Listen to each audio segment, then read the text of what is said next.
March 8 ವಿಶ್ವ ರಾಷ್ಟ್ರ ಸಂಸ್ಥೆಯ ಅಂತಾರಾಷ್ಟ್ರೀಯ ಮಹಿಳಾ ದಿನಾಚರಣೆ. ಈ ಸಂಬಂಧ ಎಲ್ಲ ಮಹಿಳೆಯರ, ಎಲ್ಲ ಹೆಣ್ಣು ಮಕ್ಕಳ ಸಬಲೀಕರಣಕ್ಕೋಸ್ಕರ ಅವರಿಗೆ ಈಕ್ವಾಲಿಟಿ ಮತ್ತು ರೈಟ್ಸ್ ಬಗ್ಗೆ ವಿಶೇಷವಾಗಿ ಕಾಳಜಿಯುಕ್ತವಾದಂಥ ಒಂದು ಘೋಷಣೆಯನ್ನು ಈ ಸಾರಿ ಹೊರಡಿಸಿದ್ದಾರೆ. ಆದರೆ ವಿಪರ್ಯಾಸ ಅಂತ ಹೇಳಿದರೆ, ಕೊಡವ ಸಮುದಾಯದಿಂದ, ಅತ್ಯಂತ ಸೂಕ್ಷ್ಮ ಸಮುದಾಯದಿಂದ ಹೊರಹೊಮ್ಮಿದ ಈ ರಾಷ್ಟ್ರದ ಅತ್ಯಂತ ಮೇರು ನಟಿಯಾಗಿ ಎಮರ್ಜ್ ಆದಂಥ ರಶ್ಮಿಕಾ ಮಂದಣ್ಣ, ಯಾರ ಬೆಂಬಲ ಇಲ್ಲದೆ, ಯಾವ ರಾಜಕೀಯ ಬೆಂಬಲ ಇಲ್ಲದೆ ಆಕೆ ಇವತ್ತು ರಾಷ್ಟ್ರ ಮಟ್ಟದಲ್ಲಿ ತನ್ನ ಪ್ರತಿಭೆ ಮೂಲಕ, ತನ್ನ ಪರಿಶ್ರಮದ ಮೂಲಕ ಗುರುತಿಸಿಕೊಂಡಿದ್ದಾರೆ. ಅಮಿತಾಬ್ ಬಚ್ಚನ್, ಸಲ್ಮಾನ್ ಖಾನ್ ಅಂತ ಮೇರು ನಟರ ಜೊತೆ ನಟನೆ ಕೂಡ ಮಾಡಿದ್ದಾರೆ. ಈ ಏಳಿಗೆಯನ್ನು ಸಹಿಸದೆ ಇವತ್ತು ಕೆಲವು ರಾಜಕಾರಣಿಗಳು, ಕೆಲವು MLAಗಳು ಅವರ ಮೂಗಿನ ನೇರಕ್ಕೆ ನಡ್ಕೊಳ್ಳಿಲ್ಲ ಅಂತ ಹೇಳ್ಕೊಂಡು ಆಕೆಯನ್ನು ಬೆದರಿಸ್ತಕ್ಕಂಥ, ಆಕೆ ಮೇಲೆ ಒಂದು ರೀತಿಯ ಕೊಡವ ಫೋಬಿಯಾವನ್ನು ಹೇರ್ತಕ್ಕಂಥ, ಆಕೆಗೆ ಕಿರುಕುಳ ನೀಡ್ತಕ್ಕಂಥ ಕೃತ್ಯ ಕಳೆದ ಕೆಲವು ದಿನಗಳಿಂದ ನಡೀತಾ ಇದ್ದು ನಾವು ಮಾಧ್ಯಮದಲ್ಲಿ ನೋಡ್ತಾ ಇದ್ದೀವಿ.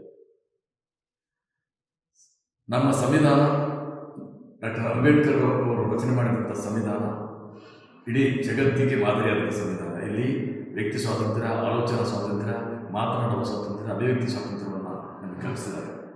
ಇಲ್ಲಿ ಯಾರ ಅನುಮತಿ ತಗೊಂಡು ನಾವು ನಟನೆ ಮಾಡಬೇಕು, ಹೇಳಿಕೆ ಕೊಡಬೇಕಂತ ಏನೂ ಇಲ್ಲ.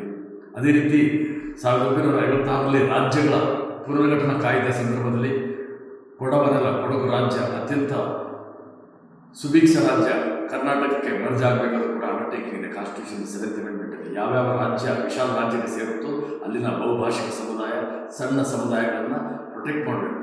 ಅವ್ರನ್ನ ಗುಲಾಮರಾಗಿ ಇಟ್ಕೊಳ್ಳೋದಲ್ಲ, ಅವರ ಸಂಪನ್ಮೂಲ ಪ್ರತಿಯೊಂದನ್ನು ಕಿತ್ತುಕೊಂಡು ಅವರ ಗುಲಾಮರಾಗಿ ಇಟ್ಕೊಳ್ಳೋದಲ್ಲ, ಅವರ ಸಮಾನವಾಗಿ ಕಾಪಾಡಬೇಕು, ಅವ್ರನ್ನ ಸಮಾನವಾಗಿ ನೋಡ್ಕೊಳ್ಬೇಕು, ಜೋಪಾನ ಮಾಡಬೇಕು ಅಂತ.